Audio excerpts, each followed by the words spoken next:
Celui entre le Sénégal et le Botswana. Oui, on va en parler de cette rencontre. Avec le joli son signé Youssou N'Dour, Sénégal Rec. Merci mon cher DJ Jamal. Classique, un coup d'envoi, un 15h GMT dans le stade Ibn Battuta avec des Lions du Sénégal qui devaient confirmer leur statut de favori dès leur entrée en lice, Christian. Exactement, et c'était sous une pluie battante. Et battante, c'est un mot faible, j'ai envie de vous dire.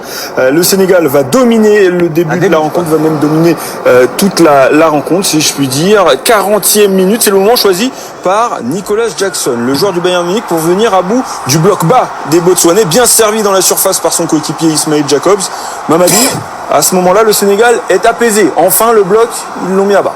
Libérés, surtout parce qu'ils ont fait preuve d'inefficacité devant le but durant une bonne partie de la rencontre, et de pouvoir ouvrir le score, surtout à ce moment-là du match. Je pense que ça a libéré beaucoup de pression de la part des joueurs et ils ont pu ensuite dérouler. Exactement, 1-0 à la pause et le Sénégal poursuit sur sa lancée. Nicolas Jackson illustre de nouveau. Kaba l'a tenté une semelle dans la surface sous la pluie, comme ça techniquement c'est très fort. Ouais, c'est fort, mais là on voit qu'il est en confiance parce que pour faire un geste comme ça alors que le terrain est trempé, il faut vraiment être en confiance pour le faire. Et le Sénégal n'en a pas terminé, regardez, avec les Botswanais. Chérif Ndiaye entré en jeu à la place de Jackson, justement inscrit le 3e but du match, succès 3-0 des Sénégalais. Les hommes de Pape Thiaw étaient opposés à un bloc bas. Ils ont eu un peu de mal en début de rencontre, mais s'en sont très bien sortis. C'est peut-être le favori qui a réalisé la plus belle des entrées en matière depuis le début de cette CAN. Est-ce que c'est l'avis de Mamadou Niang? C'est ça la question que j'ai envie de me poser. Est-ce que c'est la plus belle impression depuis le début du tournoi? Non, je pense que c'était une rencontre vraiment aboutie de la part de cette équipe du Sénégal. Ils ont maîtrisé leur sujet, je pense, durant toute la rencontre. Ils ont su marquer les buts qu'il fallait marquer, même s'ils en ont loupé énormément. Je pense à Nicolas Jackson qui aurait pu mettre on va y revenir, même un triplé aujourd'hui. Bon, il s'est rattrapé en mettant un doublé, mais je pense que globalement, sur le match, le Sénégal a bien maîtrisé son sujet. Alors, je suis d'accord, match maîtrisé d'un bout à l'autre. Néanmoins, Kaba, on peut aussi citer la faiblesse de l'opposition, cette équipe du Botswana. Est-ce que du coup, ça donne une valeur différente à la prestation des Lions du Sénégal ce soir? Oui et non, parce que ils ont quand même un vrai statut à défendre, ces Lions. Après, le coach du Botswana avait dit qu'ils allaient jouer haut, qu'ils allaient voir le Sénégal les yeux dans les yeux. Moi, je ne sais pas passer réellement. Je les ai pas trouvés hauts. Ils sont restés, ils ont garé le bus, si on peut dire ça. Ouais. Et c'est le Sénégal qui a fait sauter le verrou. Donc non, ils ont vraiment le statut à assumer. Ils l'ont fait, ils auraient pu marquer encore plus, mais 3 buts déjà c'est très bien pour un premier match dans ces conditions. Ouais, c'est vrai qu'on est un petit peu exigeant avec ces Lions-là. On va écouter le coach du Sénégal. L'analyse de Pape Thiaw au micro de Matteo Coccar. Féliciter les joueurs, ils ont fait un match sérieux, ils ont respecté les consignes. Voilà, bravo à eux. Et voilà, c'est sorti, gagner 3-0 contre une équipe qui a un bloc vraiment compact et solide et dans les transitions très très fortes. On s'attendait à qui font ça, mais voilà. Mais après nous, j'ai vu que mes joueurs, ils étaient vraiment sérieux et je trouve ça très très important. Et c'était au micro de Leroy Kabeya, vous l'avez compris, une belle victoire du Sénégal pour débuter donc. Et on l'a déjà dit ici, mais c'est une victoire qui aurait pu être plus large. Exactement, ils ont dominé outrageusement la rencontre et ça se ressent dans les statistiques de ce match. 28 tirs tentés par les Sénégalais, 17 cadrés. Et 17 cadrés, c'est un record pour un match de CAN depuis 2010. Le précédent record, c'était 12 tirs cadrés. C'était la Guinée, Kaba, contre le Botswana déjà. Alors il y a eu pas mal d'occasions manquées aussi, notamment par Sadio Mané, par Nicolas Jackson, malgré ses 2 buts. Fousseni, ces très nombreuses occasions, c'est bon signe ou c'est inquiétant au vu de l'inefficacité? C'est bon signe. Une équipe qui se procure des occasions, qui cadre autant, c'est forcément bon signe. Il y a quand même eu de gros ratés. Il y a eu des gros ratés, effectivement. Parfois, on a manqué de justesse, on a fait des mauvais choix.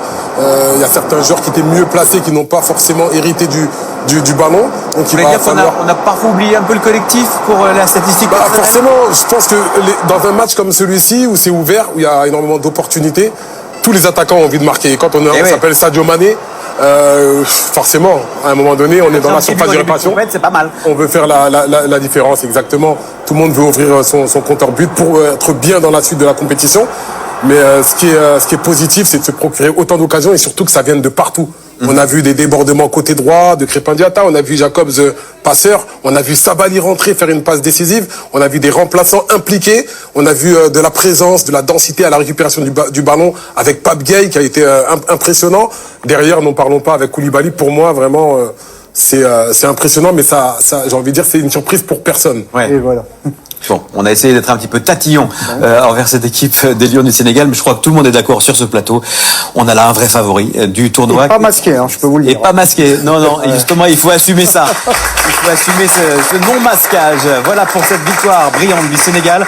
On fait le point sur les résultats et le classement dans le groupe D. Christian. Le Sénégal premier de ce groupe D, la différence de but devant la RD et Congo. Le Bénin est troisième. La deuxième journée de ce groupe 2 sera ponctuée par un très beau Sénégal-RDC samedi à Tanger, 15h. Rendez-vous très attendu par les deux nations précédées par Bénin-Botswana à 12h30 GMT.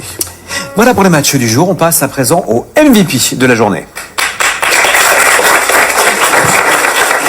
6 sélections. Il a eu de très grosses occasions qui lui tendaient les bras tout de même. C'est le premier double buteur de cette CAN, juste devant Elias Achouri. C'est pour cette raison-là. D'accord. Il a peut-être même répondu aux nombreux questionnements sur sa légitimité au poste de numéro 9 de la Teranga.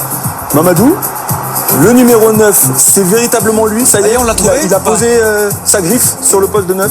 Non, je suis content qu'on le choisisse comme MVP parce que c'est un garçon qui a...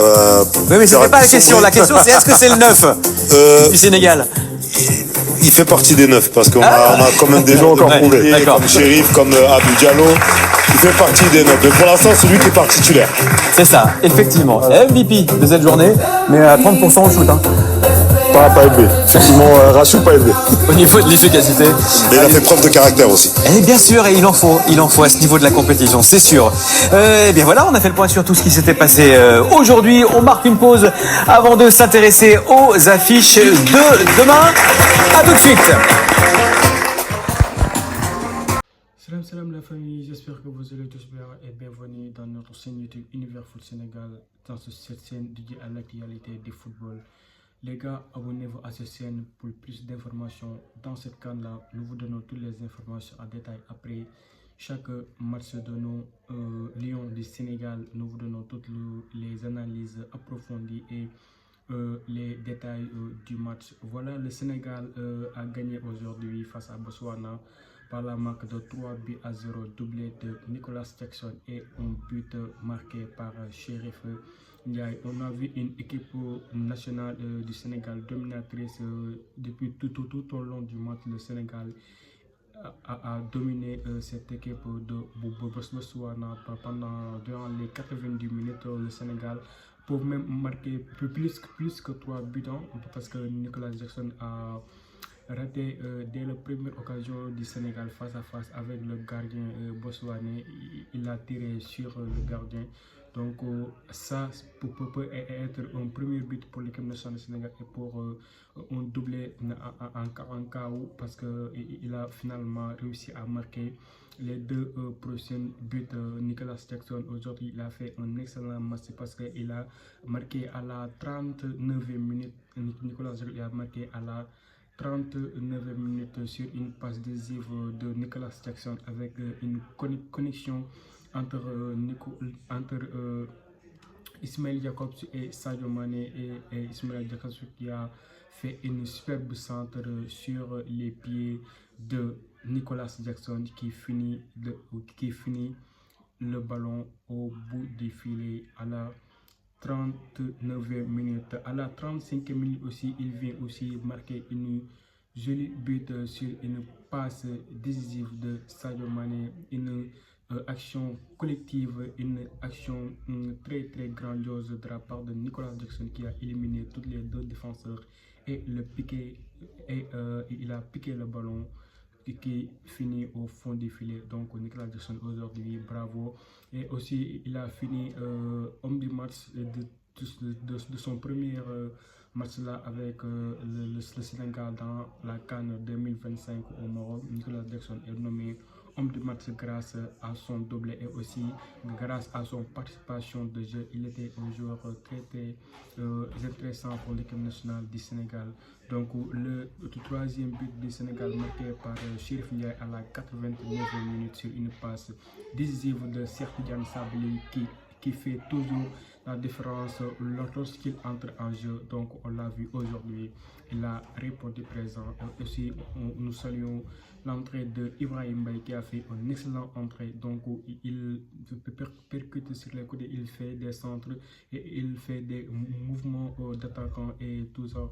Donc c'est un point positif. Le Sénégal récupère la première place face à la RDC qui a gagné aujourd'hui face au Bénin par la marque de 1-0. Donc le Sénégal, pour la prochaine match du Sénégal, le Sénégal jouera contre la RDC Congo. Ça sera une match décisive de la CAN et aussi une match qui permet à l'équipe nationale du Sénégal de garder sa première position sur le classement de cette groupe D là. Donc j'ai hâte de regarder ce match là entre le Sénégal et la RDC qui a été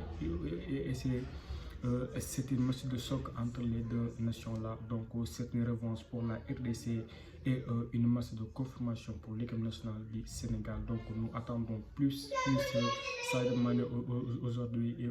Il a arrêté beaucoup d'occasions face à face avec le gardien. Il tire sur le gardien. Donc et lui aussi il a raté pas mal d'occasions. Voilà, on a vu aussi une match très importante d'Iliman Ndiaye qui continue son lancé dans cette saison là. Il est très dangereux face à cette équipe bostouanaise. Il déstabilise tous les joueurs.